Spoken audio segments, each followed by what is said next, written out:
At tayo po ay magpapatuloy dito po sa atin pong pag-aaral sa libro po ng Kings, unang hari, at nandito na po tayo sa verse 29. So patuloy po nating tinitignan yung construction sa loob po ng temple, no? So napag-aralan natin the last week na ang construction po ng temple ay hindi po siya hindi siya man-made. Kumbaga yung blueprint po nito, si God po mismo yung nagbigay po nito kay David, no, kung ano po yung blueprint ng temple. So everything na makikita po natin magmula pa sa loob at saka sa labas po ng temple, si God po yung nag-design nun, si God yung umisip nun. Kaya kakaiba lang talaga siya sa lahat, no, ng mga temple na itinatayo po ng tao sa kapanahunan po na iyon. Ibang-iba po yung sa Panginoon, at napag-aralan po natin na talagang kahit po yung mga materials po nito ay ito po yung mga yung hindi siya mumurahin, hindi siya pipitsugin, kundi talagang pinili po yung the best, yung mga maganda, 'di ba, na stones, and at the same time yung mga golds, no, yung mga precious na mga bagay ay ito po yung mga materials na ginawa sa temple. So kakaiba talaga siya, napakaganda lang siguro nito, kasi nung pumunta tayo doon po sa team na, 'di ba, yung tabernacle, ang ganda-ganda lang siguro nun sa yung sa actual na na itsura po nun, kasi 'di ba, saan ka nakakita ng isang tabernacle na purong ginto. Minsan nga yung isang tao, 'di ba, na ang dami-dami niyang mga ginto sa katawan, nagniningning siya, 'di ba, yung kanyang mga alahas, yung mga ganon, ay display po yun ng display po ng alam mo yun, yung katatayuan niya, 'di ba, may mga ganon, kasi you cannot have naman yung golds na lalo na rin sa kapanahunan po na ito na ang mahal-mahal po nun, 'di ba, ay talagang meron ka lang talaga, 'di ba, na sinasabi. At alam po natin na yung process po ng golds ay napakahirap po nun, napakahirap nun gawin.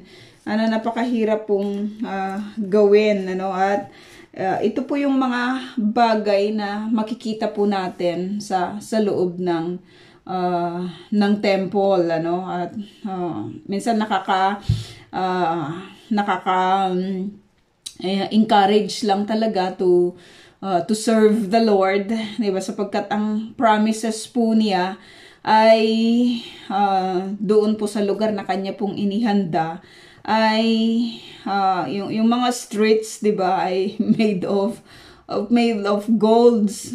Nakakalungkot lang na minsan yung tao binigyan siya ng kakaunting imamanage po niya sa kanya pong buhay, and yet marami po, 'di ba, yung nagmamaramot sa Panginoon. Marami yung hindi nagkakaloob, 'di ba, sa Lord. Marami yung nag-uphold, 'di ba, ng kanila pong mga blessings, where in fact ang pangako po ng Panginoon doon po sa mga magtatagumpay ay isang lugar na kung saan yung mga golds, yung mga kinikilala, 'di ba, ng mundo po na ito ay tatapak-tapakan na lang, 'di ba, doon po sa kalangitan. At naman po natin, palagi po natin yung sinasabi na hindi naman kailangan ng Lord kung ano yung meron tayo, kasi in the first place, He owns everything, no? At bilang isang manager lamang po at pinagkatiwalaan, we will do our best, 'di ba, to to give back sa Panginoon, kung ano po yung magbibigay, 'di ba, sa kanya po ng glory. So nakita ang ano lang talaga nito, napaka ganda lang talaga nito yung nung pumunta po tayo, 'di ba, doon po sa museum, yun po talaga yung pinangarap ko na mapuntahan na lugar, kasi sayang lang at kulang po talaga tayo sa oras. Napakaganda rin siguro alam mo yun, yung makita mo yung lahat, mabasa mo yung lahat, di ba, ng mga precious na mga bagay doon po sa lugar po na iyon. At may mga nakita tayo doon, di ba, na doon po sa mga nakasama, may mga nakita po tayo doon na anong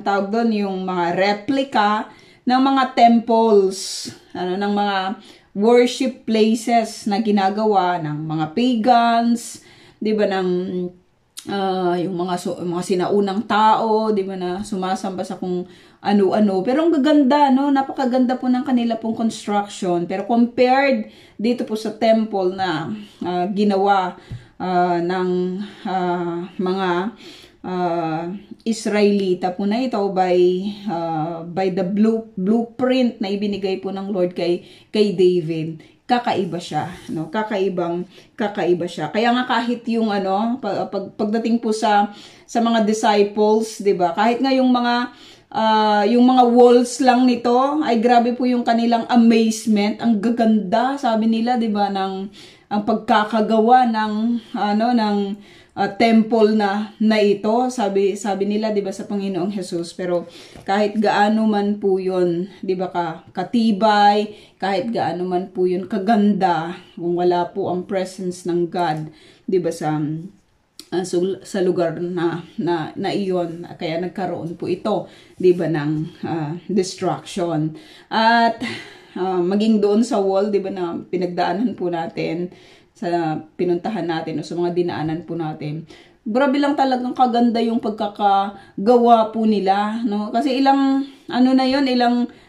grabe lang kagaling ng mga engineers nila, 'di ba, sa kapanahunan po na iyon, na magpasa hanggang ngayon ay nakikita pa rin po natin, 'di ba, yung resulta ng kanila pong mga ginawa. Pero yung temple, 'di ba, na binild nitong si Solomon, nakita natin na doon po sa previous na pinag-aralan po natin, na binanggit niya, ilang beses niyang binanggit dito kay Solomon, na kung susunod ka, 'di ba, sa aking mga tuntunin, ay mananatili ako sa templong ito, papakinggan ko ang inyong mga prayers. Pero hindi po kasi ganoon, 'di ba, yung nangyari. So verse 29 ng chapter 6 ng 1 King, sabi dito, ang buong dingding ng templo, maging sa dakong kabanal-banalan at sa dakong banal, ay may ukit na mga kerubin,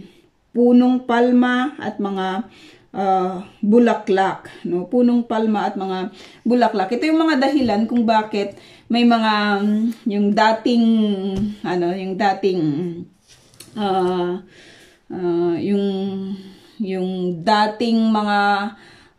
yung mga old na pinananampalatayanan, marahil ng iba po sa atin, that they worship, 'di ba, yung mga images, yung mga idols. Ito yung mga nila mga tinitignan nila. Ito yung mga puntos na tinitignan nila, kasi ang God ay nag-design po siya, 'di ba, ng mga images inside, 'di ba, yung inside sa temple. Pero never naman na sinabi ng God na i-worship nyo yung mga yon, 'di ba, na i-worship nyo yung mga kerubim, i-worship nyo yung mga punong palma, 'di ba? Nagkaroon ng problema lang talaga in those areas. Yung mga images po na ito, 'di ba, mga kapatid, yung mga pagkaukit-ukit po na ginawa, yung mga ukit, yung mga pag-ukit po ng mga dalubhasa doon po sa loob ng temple. Ito pa ay, alam po natin, mga design to make the place beautiful.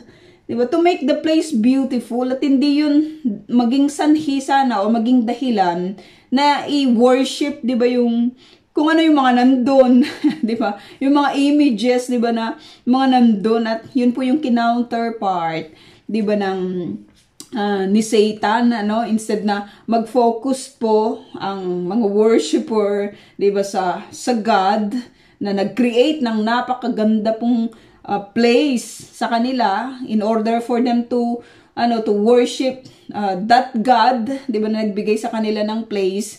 Ang counterpart ito ni Satan, inilayo niya po yung mga tao, ang ginawa po ng mga tao, winorship po yung mga images instead doon po sa totoong God. And even sa mga kapanahunan po na ito, may mga ganun pa rin, 'di ba, na nag-worship sa mga images, no? Sa mga images, at yun po ay kinamumuhian, 'di ba, ng ating Panginoon. So tignan natin, ang sahig ng yung mga dingding, sabi dito, may mga ukit na mga kerubin, tapos punong palma, tapos may mga bulaklak, di ba?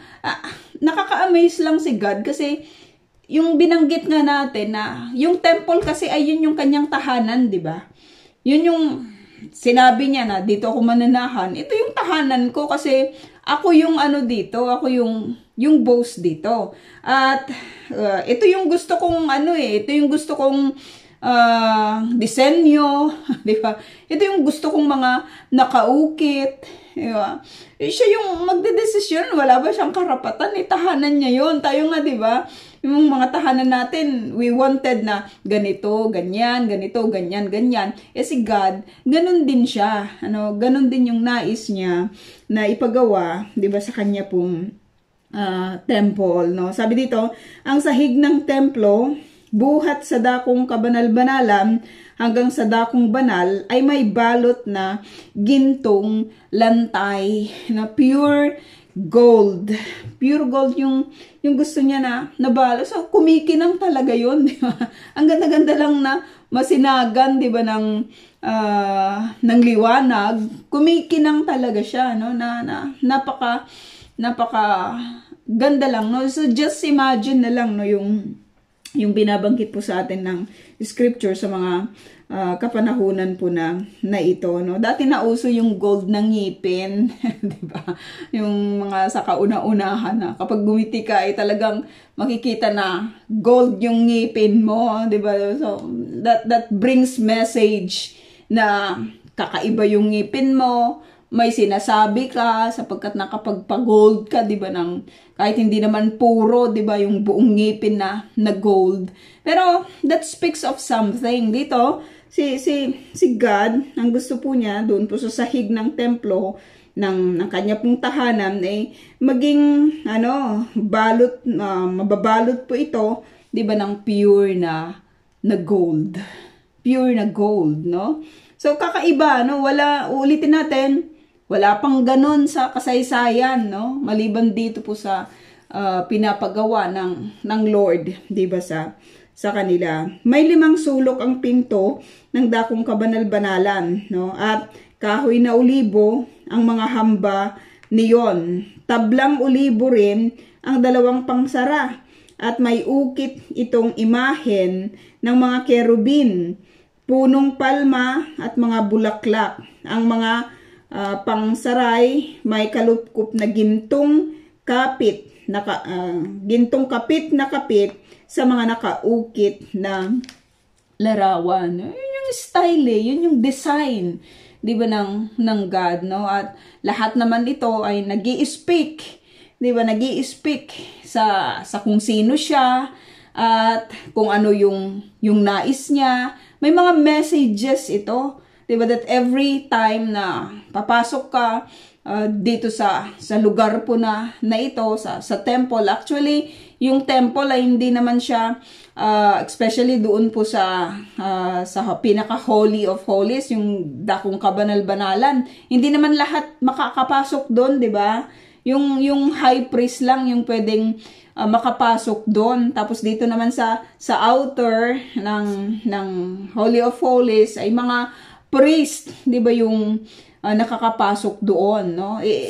Ito yung makikita po natin, 'di ba, dito po sa temple, no? Sabi dito, parihaba naman ang pintuan ng dakong banal, kahoy na olibo ang mga hamba ng pintong iyon, at tablang sipres naman ang mga pinto. Bawat pinto ay may tig 2 panig na natitiklop. May ukit din ang kerubin, punong palma at mga bulaklak at mga pinto, at may kalupkop na gintong lapat sa mga ukit.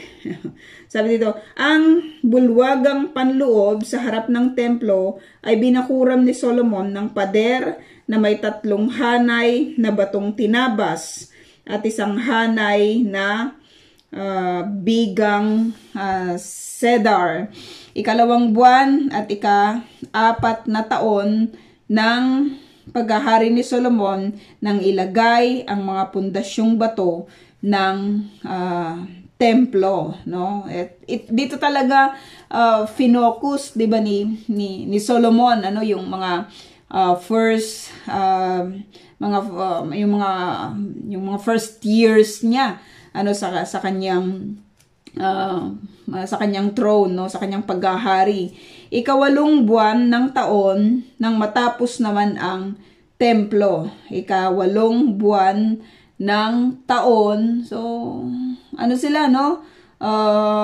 Sa kapanahunan nila, medyo mahirap, 'di ba, yung construction. Unlike ngayon na ang bilis-bilis na lang, 'di ba, ng lahat ng pagko-construct po nila, ano, kasi sa kapanahunan po nila, dito ay mga mano-mano po, no? Wala namang mga makinang moderno, ano, na kanila pong ginagamit. Kaya maintindihan natin, 'di ba, na hindi naman sila inabot, 'di ba, ng siyam-siyam, no? Pero may nagawa, ano, may nagawa, no? At natapos nga, sabi dito, 'di ba, yung templo noong 2 buwan ng taon, at sabi dito noong 11 taon, 11 taon ng paghahari ni Solomon, no? So medyo nagtagal, ano, 'di ba, yung construction. Pero alam po natin na ang paggawa, 'di ba, ng magaganda, 'di ba, ng mga bagay ay talagang nangangailangan, 'di ba, ng panahon. Kasi kung bara-bara lang, 'di ba, madali lang yung masira. Ito pili lahat eh. Pati lahat ng mga gagawa, pili lahat, no? Hindi lang yung basta-basta kumuha. Yan yung minsan problema, 'di ba, sa atin sa mga construction, sa mga pinapagawa nating mga bahay, 'di ba? Kasi ang gusto natin minsan makamura tayo, kaya kung sino-sino lang, 'di ba, yung ating pong kinukuha, ano? At kung titignan po natin yung gastos na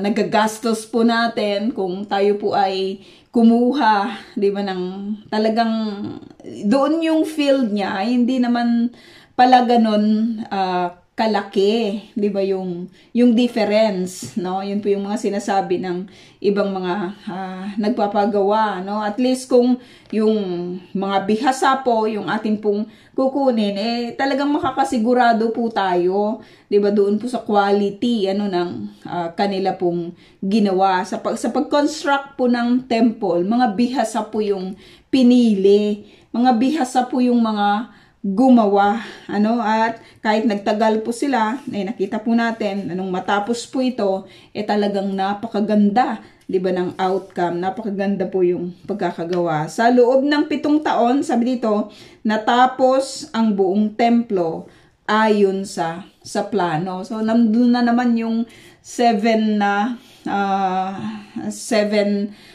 number, ano, it is a number of completion, no? Napakarami pong mga makikita po natin dito po sa Bible na nag-i-speak po ito, ano, sa sa completion, no, ng mga ginagawa nila. So yung project po na ito ni Solomon, napaka ganda lang na makita po natin na natapos po ito ayon, sabi dito, 'di ba, sa plano.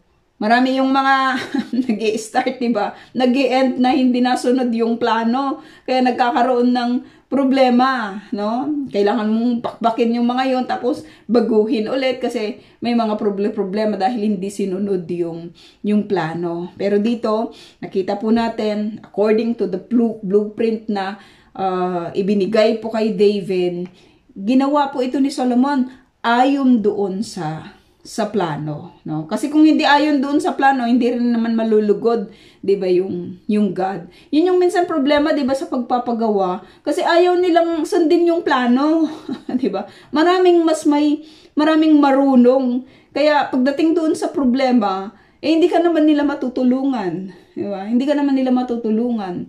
Tapos ikaw naman yung magsusuffer, 'di ba, minsan sa mga pinapagawa, no? At chapter 7, sabi dito, chapter 7 ng 1 King, 13 taon naman ang ginugol ni Solomon sa pagpapagawa ng kanyang palasyo. 13 taon, no? 13 taon naman ang ginugol ni Solomon sa pagpapagawa ng kanyang palasyo. So makita natin, inuna ni Solomon yung temple, no? Inuna ni Solomon yung pagpapagawa sa temple. Yun talaga yung kanyang priority. And after na matapos po yung temple ng God, gumawa naman po siya, 'di ba, ng kanyang palasyo. Gumawa ng kanyang palasyo. Ang gusaling tinatawag na gubat ng Lebanon ay may 45 metro ang haba. 45 metro, 'di ba, yung haba. 22 kalahating metro ang luwang at 13 kalahating metro ang taas. Meter yung sinasabi dito, 'di ba? Meter. So kung ganito po yung ganito yung mga binabanggit, maganda kasi na makita sana natin ito, 'di ba, ng personal, no? Yung kahit yung pinaka-replica lang sana, pero wala pa kasing gumawa, 'di ba? Yung tabernacle pa lang, 'di ba, yung na ano nila, na nagawan po nila, 'di ba, ng replica. May mga replicas naman na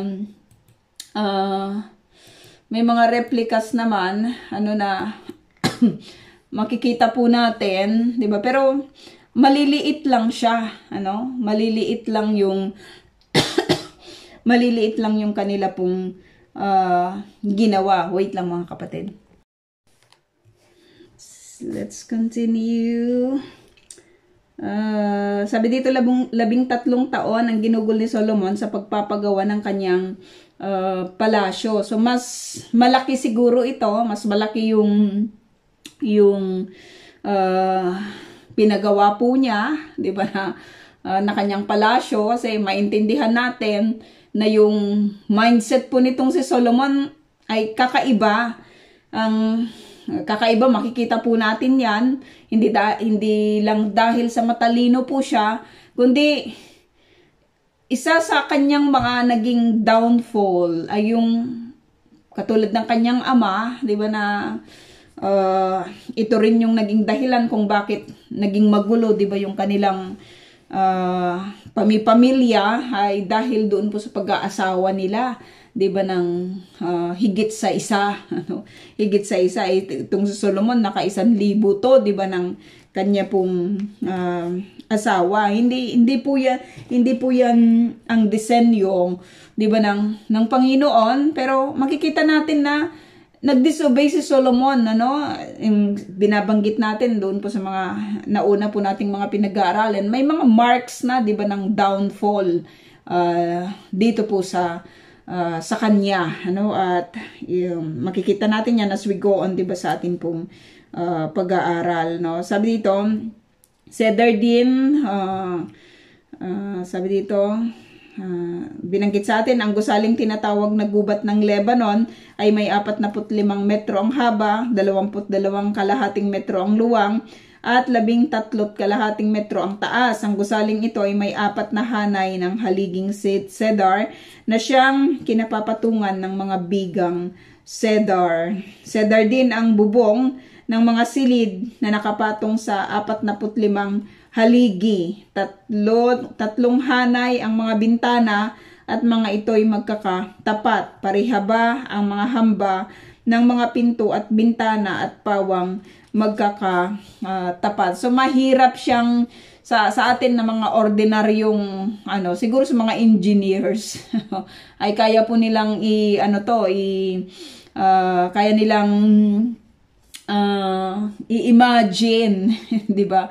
Pero kahit sa akin in my case, medyo hirap ako, 'di ba, na maintindihan yung mga ganito, 'di ba, na binabanggit sa atin ng scripture, no? Yung sa mga metro, siguro sa mga lalaki ay ito po yung field nila, 'di ba, yung marunong po sila sa mga sukat-sukat. Pero makikita natin, mga kapatid, na hindi naman basta-basta lang ito binanggit sa atin ng scripture, no? Kundi ipinapakita lang din po sa atin na yung pagkaka-construct at paggawa dito po sa palasyo po ni Solomon ay hindi lang din siya basta palasyo lang, no? Talagang maganda rin, no? Ito ay sa mindset na po niya ito, no?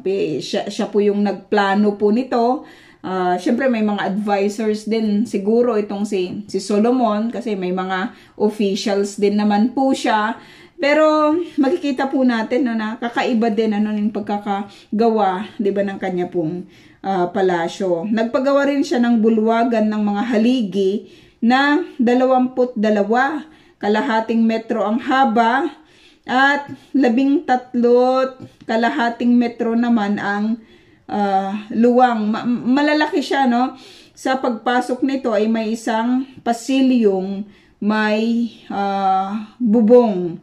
Ang silid na kinalalagyan ng trono na tinatawag ding bulwagan ng katarungan at kung saan nagbibigay ng hatol si Solomon ay may dingding, sahig at kisame na tablang cedar, no?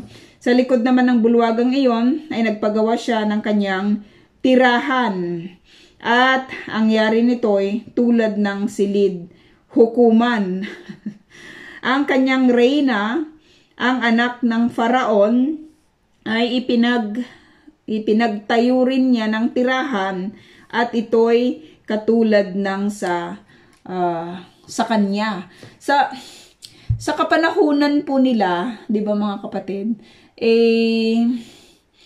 Iba po yung tirahan, parang sa mga Korean, mga Korean na mga teleserye. Iba yung tirahan ng reyna, 'di ba? Iba yung tirahan ng mga yung mga concubines, at ipinapatawag lang sila, 'di ba, ng hari kapag gusto sila, kapag kailangan sila, 'di ba? May mga ganon na mga setup sa mga kapanahunan po nila, at sabi dito yung reyna, 'di ba, na anak po ng Pharaoh ay may sarili po siyang tahanan. So nakakapag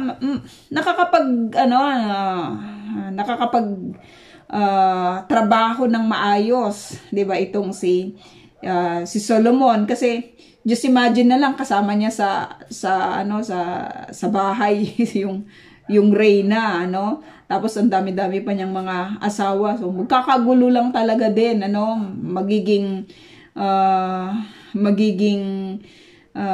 tawag doon, may say, 'di ba, kung sino po yung kasama niya, At dito makikita na may kagandahan din, 'di ba, kung nanonood po tayo ng mga Korean na mga teleserye, yung mga hari-hari po sa kapanahunan na yon. Maganda rin na nakakapag-focus talaga yung hari, 'di ba, sa kanya pong trabaho, Sabi dito, sa likod naman ng bulwagang iyon ay nagpagawa siya ng kanyang tirahan at katulad sa kanya. Verse 9, ang lahat ng gusali ay yari sa naglalakihang bato na tinabas ng lagari sa likod at harap. So, ang hirap lang talaga gawin. 'Di ba yung mga disenyo na sa bato sa bato gagawin. Sa kahoy siguro mas madali. Pero sa bato, 'di ba? Parang pag magkamali ka lang ng konting tik-tik doon or konting pukpok, magkakaroon yun ng crack at masisira lahat. 'Di ba? Kailangan talaga bihasa yung gagawa sa mga ganitong klase ng pagtabas, 'di ba, ng mga naglalakihan, sabi dito, 'di ba, na mga bato. Ang hirap lang siguro talaga ng mga construction workers sa kapanahunan na iyon, no. Siguro yung kanilang mga kamay ay puro sugat o kaya puro kalyo siguro, sa nakaka-amaze lang naisipin. At sabi dito, may 3.5 metro ang sukat ng mga batong ginamit sa pundasyon at mayroong ding 4.5 metro. Sa paitaas naman, mamahaling batong tinabas at mga trosong cedar ang ginamit, gaya ng portiko at patio ng templo. Ang patio ng palasyo ay naliligid ng 3 hanay na batong tinabas at 1 hanay na trosong cedar, no? Hindi pa ako nakakita, mga kapatid, ng cedar tree. Siguro maganda talaga siya, no? Kasi ito po yung pinili mga kagamitan, 'di ba, na gagamitin sa palasyo, 'di ba, ng hari, at maging doon po sa ibang parts na kinailangan, 'di ba, ang mga puno po na ito nagaling pa, 'di ba, ng Lebanon, no? Sa atin marami ring magagandang mga puno, 'di ba? Pero ang mostly na ginagamit ay yung mahogany, kasi yun po yung mas mura, or yung paper tree naman ay kasi yung mahogany may may kulay na talaga siya, at pag binarnisan mo maganda na siya, pero yung Nara kasi ay mahal sa kapanahunan po na ito, no. So sa kapanahunan po nila, mga mahal po yung mga kahoy po na ito, pero nakita po natin na ito po ay binigay sa kanila, 'di ba, ng hari ng Lebanon, no. 13, sabi dito, ipinatawag ni Solomon sa Tiro si Hiram. Hindi ito yung hari, anak ng isang balo mula sa lipi ni Neftali, na napangasawa ng isang manggagawa ng mga kagamitang tanso na taga-Tiro. Si Hiram ay matalinong manggagawa at mahusay gumawa ng anumang kagamitang tanso. Siya ay ipinatawag ni Haring Solomon upang gumawa ng lahat ng kagamitang yari sa tanso. So yung description lang talaga ng mga manggagawa, mga kapatid, sabi dito, hindi lang siya basta mahusay, kundi matalino din, 'di ba, na gumawa sa kahit na. So maganda rin makuha po siguro natin ito, no, sa ating mga ipapagawa in the future, 'di ba, na hindi lang yung basta alam niya, kundi may katalinuhan din, 'di ba, may kahusayan, 'di ba, sa paggawa. Kasi kung matalino at saka mahusay, automatically hindi naman yun gagawa, 'di ba, ng mga mga kung ano-ano lang, no? At yun po yung pinipili na gagawa sa mga kagamitan, sabi dito, sa loob ng templo, no? Sabi dito, ang mga haliging tanso, gumawa siya ng 2 haliging tanso. 8 metro ang taas ng mga ito at 5.5 metro ang sukat sa pabilog. Ang bawat haligi ay nilagyan niya ng koronang tanso na 2.5 metro ang taas. Gumawa pa siya ng 2 palamuting animoy kadena na pinalawit niya sa dakong baba ng kapitel. 7 likaw bawat kapitel. Ang ganda lang ng mga kapatid, no? ang ganda lang ng pagkakasulat po nito kasi makikita po natin yung every details, 'di ba, ng mga ginawa sa kagamitan man, 'di ba, sa construction man. And one thing that speaks to us, God loves yung details, 'di ba? God loves details. Ang sarap lang na ano, minsan kasi naiinip tayo sa mga detalye. Pero makikita kasi natin that in every details, it speaks, 'di ba, doon po sa order, doon sa kaorderan, no? Doon sa kahusayan, 'di ba, ng nagpapagawa, and at the same time doon sa gumagawa. I don't know if you experience yung nagpagawa kayo ng isang bagay tapos walang details, 'di ba? Hindi basta sabi, gawa niyo ako ng ganito, tapos hindi ka nagbigay ng details. At ang resulta nun, 'di ba, ay syempre minsan hindi yun yung ini-expect mo, 'di ba, na mangyari. Hindi ka nagbigay ng detalye Unlike kung magbibigay ka ng detalye, maging yung sukat, 'di ba? Hindi yung bahala ka na kasi ikaw yung nagpapagawa At itong si Solomon, makikita po natin na syempre hindi naman ito gagawin ng isang manggagawa without his details na ibinigay, hindi ba, na ibinigay sa kanya ng nagpapagawa. So dito pa lang makikita natin yung kahusayan talaga ng pag-iisip nitong si Solomon. Pagdating doon sa construction ng kanyang palasyo, at dito naman sa mga kagamitan po ng temple, kasi sabi nga natin may blueprint po ito, si God mismo yung nagbibigay ng mga detalye po nito. Siya yung nagbigay ng mga details, 'di ba, na ito yung dapat na gawin, and speaks then doon po sa kahusayan ng ating creator, no? Ng ating creator. So yung mga bagay po na ito ay hindi lang basta ipinagbigay alam sa atin for nothing. It speaks doon po sa wholeness, 'di ba, ng Diyos na sinasamba po natin. He loves details, no? Ayaw kasi niya kasi kapag walang detalye, mga kapatid, prone ng ng pagkakamali, di ba? Prone niya ng pagkakamali. So matindi lang talaga si God pagdating po sa mga details. At dahil ganun po yung pattern na nakita po nitong nakita ni Solomon, di ba, sa Diyos, sa construction ng kanya pong temple, automatically ganun din po yung mangyayari, 'di ba, sa construction ng kanya pong palasyo. At isa pa, sa pamamagitan po ng details po na ito, makikita po natin na yung pagkahari po ni Solomon ay may ginagawa siya.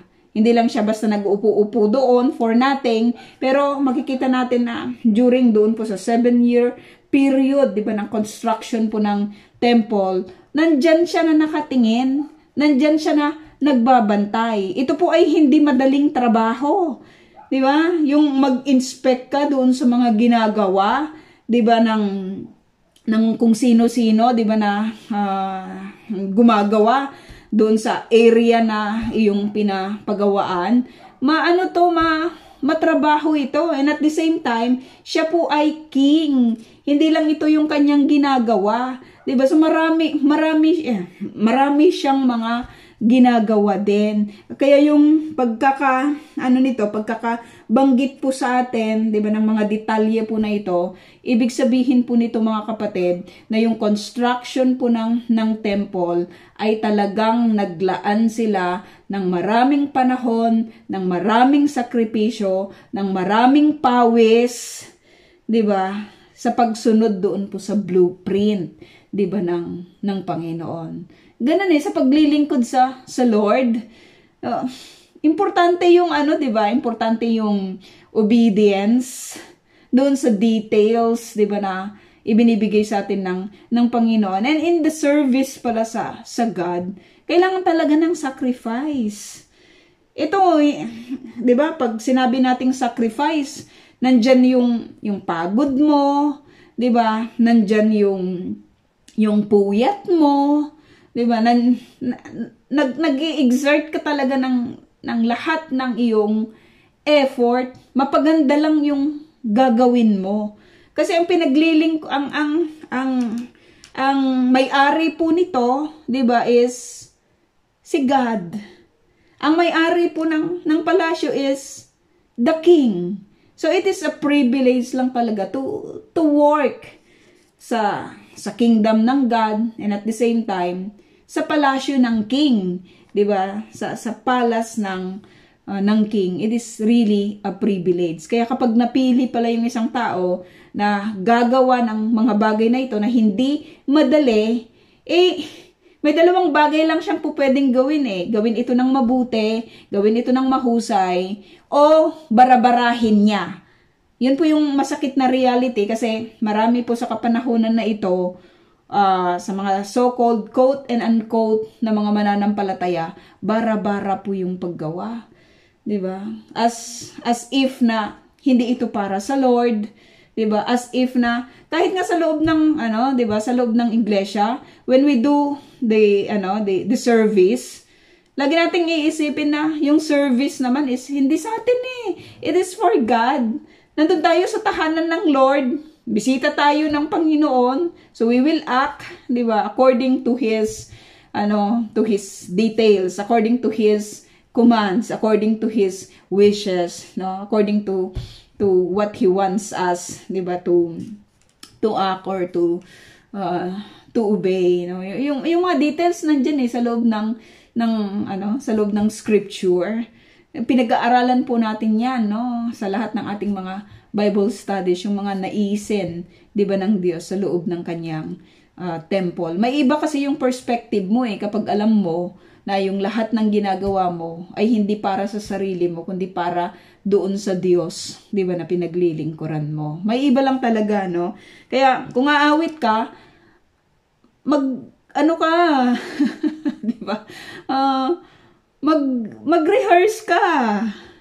Ayusin mo yung pagtayo mo kasi bawat pagtayo yun, privilege yun of serving God.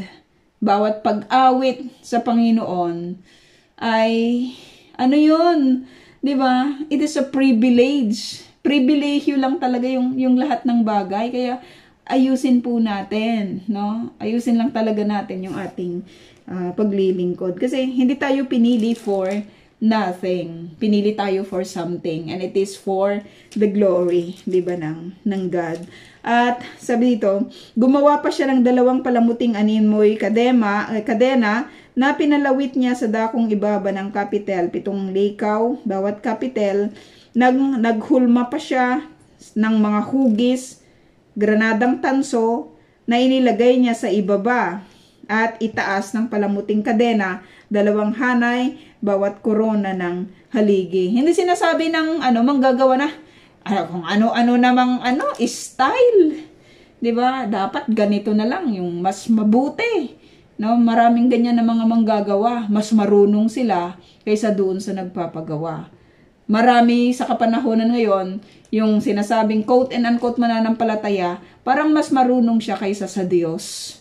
No? Kaya siya nagde-decide ng kung ano-ano sa tahanan ng Diyos. Hindi po ganoon ang nais ng God. Siya yung may-ari doon sa tahanan.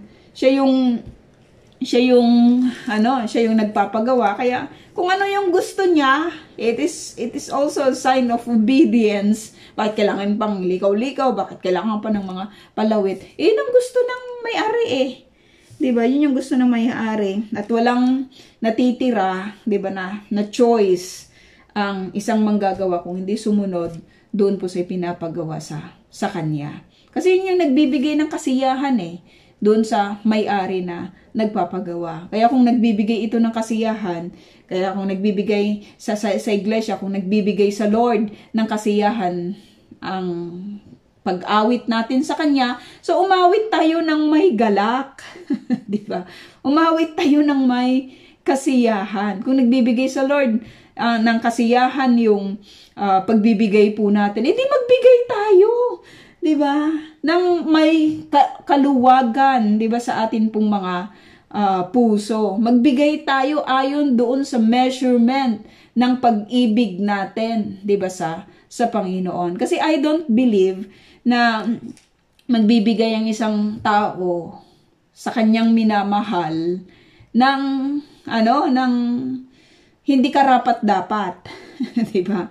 Yung 10% na binabanggit, it is just the beginning.